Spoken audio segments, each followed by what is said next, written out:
అంతా ప్రధాని మోడీ ఎప్పుడు రిటైర్ అవుతారని చర్చించుకుంటున్న సమయంలో ఒక్కసారిగా ఆయన సహచరుడు అమిత్ షా షాక్ ఇచ్చారు.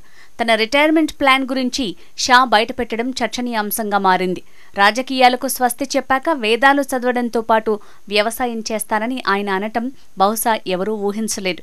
ఆయన నోటి నుంచి ఈ మాట యథాలాపంగా వచ్చిందని అనుకోలేం.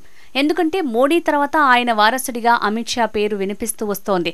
మోడీ 75 ఏళ్ల తర్వాత రిటైర్ అయితే షానే ప్రధాని అయ్యే అవకాశాలు ఎక్కువగా ఉన్నాయి. ప్రస్తుతం కేబినెట్లో షా నంబర్ 2గా కొనసాగుతున్నారు.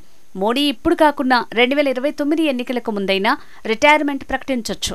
అప్పుడైనా ప్రధాని అభ్యర్థిగా అమిత్ షా ఉండొచ్చన్న అంచనాలున్నాయి. ఎందుకంటే ప్రస్తుతం అమిత్ షా వయస్సు 61 ఏళ్లు మాత్రమే. వచ్చే ఎన్నికల నాటికి కూడా 65 దాటదు. మోడీ ప్రధానిగా బాధ్యతలు చేపట్టిన సమయంలో ఆయన వయస్సు దాదాపు 64 ఏళ్లే. అందువల్ల అమిత్ షా వయస్సు ప్రధాని పదవికి అడ్డంకి కాదు. కానీ ఊహించని విధంగా ఆయన నోట రిటైర్మెంట్ పదం రావటమే ఇప్పుడు కొత్త ఊహాగానాలకు తావిస్తోంది.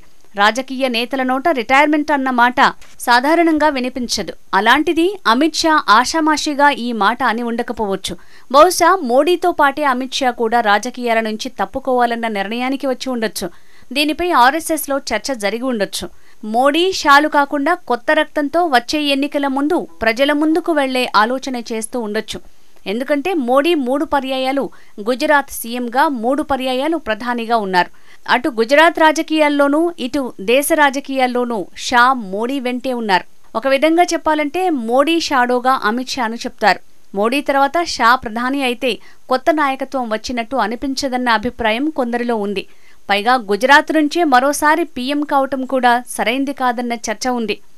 అందుకే సంఘ్ పార్టీలో మరో నేతను ప్రొజెక్ట్ చేయబోతోందన్న చర్చ జరుగుతోంది. ఇప్పటికే ఈ దిశగా కొన్ని పేర్లు ప్రచారంలోకి వచ్చాయి. ఇందులో యూపీ సీఎం ఆదిత్యనాథ్ పేరు ముందు వరుసలో ఉంది. ఆయన వయస్సు ప్రస్తుతం 53 ఏళ్లు మాత్రమే.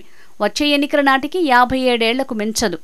యోగి ఇప్పటికే 2 దఫాలుగా దేశంలోనే అతిపెద్ద రాష్ట్రానికి సీఎంగా ఉన్నారు. మరోసారి కూడా సీఎం అయ్యే అవకాశం ఉంది. వివిధ సర్వేలలో మోడీ, షా తర్వాత ప్రధానిగా యోగి పేరే వినిపించింది. ఇక మోడీ తర్వాత ప్రధానిగా బీజేపీలో వినిపించే పేరు Maharashtra CM Devendra Fadnavis. Sangh head quarter ఉన్న ప్రాంతం నుంచి రావటం ఈయనకు అడ్వాంటేజ్గా చెప్పుకోవచ్చు. దాదాపు యోగి వయసే ఉండటం, 2 సార్లు సీఎంగా పనిచేసిన అనుభవం ఫడ్నవీస్కి కలిసొచ్చే అంశాలు. లేదంటే బీజేపీకి మహిళా సారథ్యం వస్తే నిర్మలా సీతారామన్ను తొలి బీజేపీ మహిళా ప్రధాని అభ్యర్థిగా ప్రొజెక్ట్ చేయొచ్చు. పార్టీ అధ్యక్షురాలిగా ఇప్పటికే ఆర్థిక మంత్రి నిర్మలా సీతారామన్తో పాటు మహిళా మోర్చా చీఫ్ వనతి శ్రీనివాసన్ పేర్లు ప్రముఖంగా వినిపిస్తున్నాయి. ఇలాగూ వచ్చే సార్వత్రిక ఎన్నికలలో మహిళా రిజర్వేషన్లు అమలు చేయబోతున్నారు కాబట్టి మహిళా ప్రధాని అంశాన్ని సీరియస్గా తీసుకోవచ్చు. మొత్తం మీద 2029 ఎన్నికల్లో ప్రధానిగా కొత్త పేరు వినిపించే అవకాశం ఉంది. ఈ విషయం తెలిసే అమిత్ షా తన రిటైర్మెంట్ గురించి ప్రస్తావించి ఉండొచ్చని భావిస్తున్నారు.